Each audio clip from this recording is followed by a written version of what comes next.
Hello everyone, welcome to the history class. In this video, I'll be continuing with the third theme of class 11th history, that is an empire across the three continents.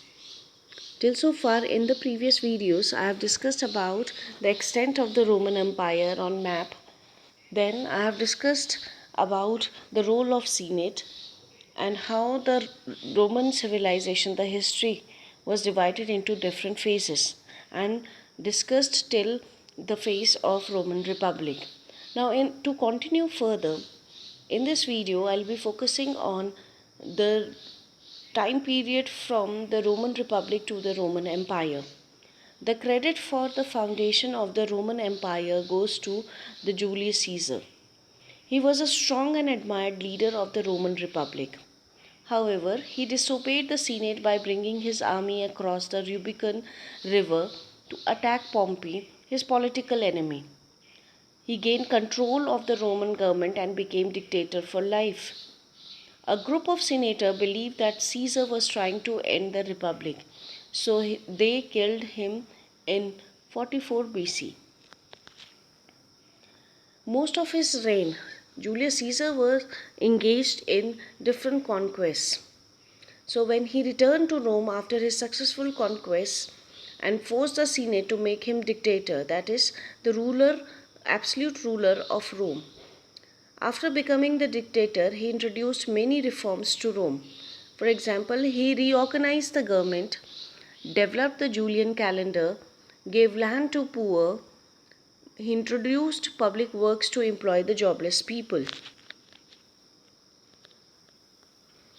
Julius Caesar expanded the Roman Republic through a series of battles across Europe before declaring himself dictator for life. Devoted his energies to the conquest of Gaul, that is modern day France. He died famously on the steps of the Senate at the hands of the political rivals. Julius Caesar is often remembered as one of the greatest military minds in history and credited with laying the foundation of the Roman Empire.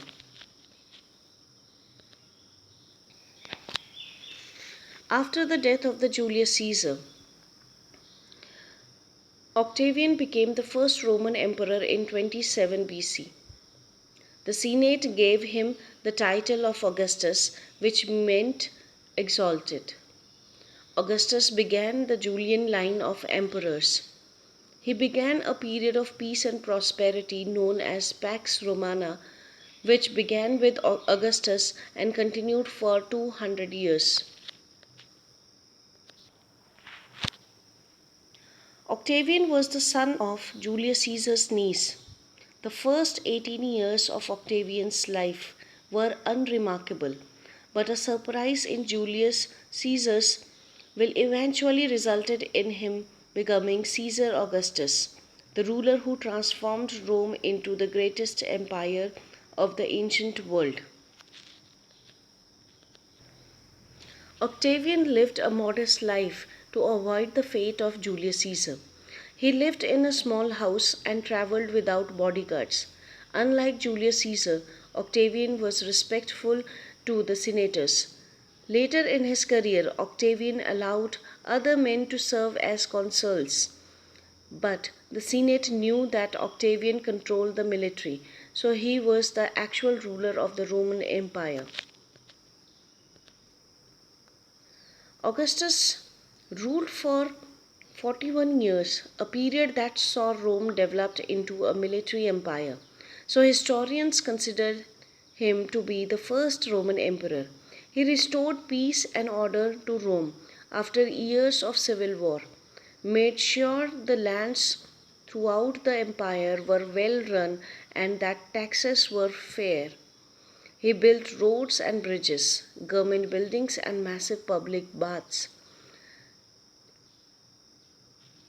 I left Rome a city of marble, Caesar said once, though I found it a city of bricks. The regime established by Augustus, the first emperor in 27 BC, was called the Principate. He was the real authority, but the fiction was kept alive that he was actually only the leading citizen, that is, princeps in Latin, not the absolute ruler. This was done out of respect for Senate, the body which had controlled Rome earlier when it was a republic. Augustus Caesar showed great respect for Senate, but later emperors made no secret of their power. The Senate continued to exist after the reign of Augustus, but senators had little say over the affairs of the empire. Some of the emperors who followed Augustus ruled wisely, others were foolish and cruel.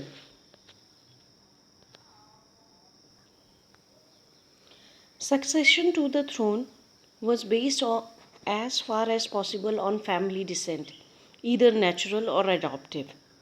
For example, Tiberius II, in the long line of Roman emperors, was not the natural son of Augustus. He was the ruler who founded the Principate, but Augustus adopted him to ensure a smooth transition. External warfare was less common in the first 2 centuries. The empire inherited by Tiberius from Augustus was already so vast that further expansion felt to be unnecessary. In fact, the Augustus age is remembered for peace. The 2 centuries from the reign of Augustus until the death of Marcus Aurelius are known as the Golden Age of Rome or the Pax Romana, which means Roman peace. Although there were rebellions and wars of conquest in this period, the core of the empire enjoyed peace and prosperity.